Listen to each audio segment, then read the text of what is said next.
Salam sejahtera, saya Merini Anabayang dan sekarang sedang belajar di Universiti Pendidikan Sultan Idris. Saya berasal dari Kapit, Sarawak. Nama kampung atau rumah panjang saya dikenali sebagai Nanga Sama. Nanga merujuk kepada tempat yang berada di kawasan tepi sungai, manakala Sama merujuk kepada nama yang dibuat oleh nenek moyang pada zaman dahulu. Kami satu rumah panjang terdiri daripada 60 pintu di mana semua terdiri daripada pelbagai latar belakang dan keluarga. Perjalanan menuju ke rumah panjang kami mengambil masa 2 jam lebih dari Pekan Kapit. Berikut merupakan 5 keistimewaan budaya tempatan rumah panjang Nanga Sama di Kapit, Sarawak. Adat bersam yang ada di kampung saya ialah upacara perkawinan masyarakat Iban. Upacara masyarakat Iban kebiasaannya kedua-dua pengantin akan dibawa berjalan mengelilingi rumah panjang terlebih dahulu. Sebelum itu, pengantin lelaki akan menjemput pengantin perempuan dan selepas itu, rombongan pengantin lelaki akan membawa pengantin perempuan ke pelamin. Kebiasaannya, seorang lelaki akan mengetuai rombongan tersebut.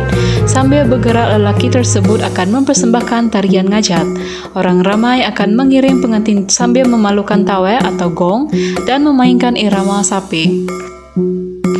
Keistimewaan yang kedua adalah makanan tradisional. Antara makanan tradisional yang ada di kampung saya ialah manuk panso. Manuk panso ini dikenali sebagai makanan yang paling digemari oleh penduduk di kampung saya. Manuk bermaksud ayam dan panso merupakan masakan dalam buluh. Ayam panso ini merupakan makanan tradisi dalam kalangan masyarakat Iban di Sarawak, terutamanya ketika perayaan Gawai Daya dan keramaian lain yang tidak akan lengkap tanpa hidangan ini. Ayam panso merupakan hidangan utama ketika musim perayaan kerana makanan ini merupakan makanan tradisi nenek moyang kami sejak dahulu kala dan telah menyemarakkan lagi semangat perayaan di kampung saya. Keistimewaan yang ada di kampung saya yang ketiga adalah tarian ngajat. Tarian ngajat ini merupakan kesenian di kampung saya.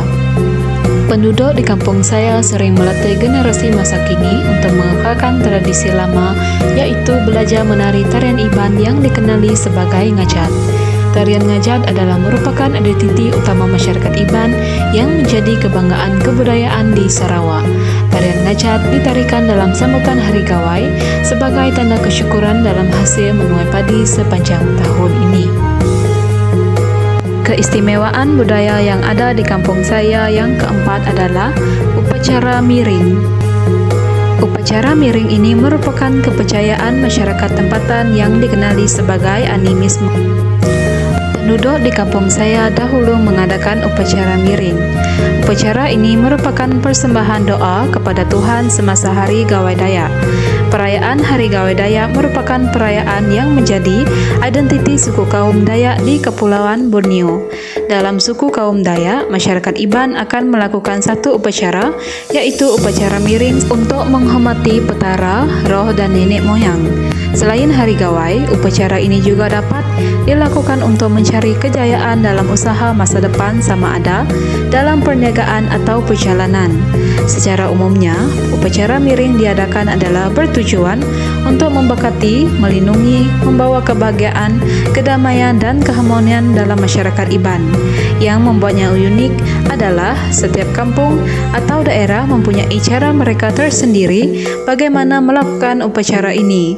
Walaupun sekarang sudah wujud agama seperti Kristen di dalam kalangan masyarakat Iban, upacara ini masih dilakukan dan hanya dibuat sekiranya terdapat keperluan-keperluan tertentu yang penting untuk dilakukan.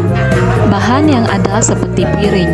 Piring terdiri daripada nasi pulut putih dan hitam, nasi putih, rokok apung, tembakau, telur rebus, sirih dan pinang, garam, minyak masak, sagun dan letup. Bahan-bahan tersebut perlu disiram dengan air tuak terlebih dahulu sebelum dibungkus dan disimpan di dalam kelingkang atau seregan. Keistimewaan yang terakhir, aktiviti komuniti yang saya pilih di rumah panjang saya adalah Hari Gawai Daya. Rumah panjang saya akan meriah karena banyak saudara yang pulang ke kampung. Perayaan Hari Gawai disambut tepat pada jam 12 malam pada 31 bulan Mei. Sebogong akan dipukul untuk memberitahu semua orang supaya bersedia dengan minuman panjang umum masing-masing. Ketua rumah panjang atau kampung akan dilantik untuk membacakan doa jampi supaya minuman itu memberikan panjang umur, kesehatan, dan rezeki kekayaan pada tahun akan datang.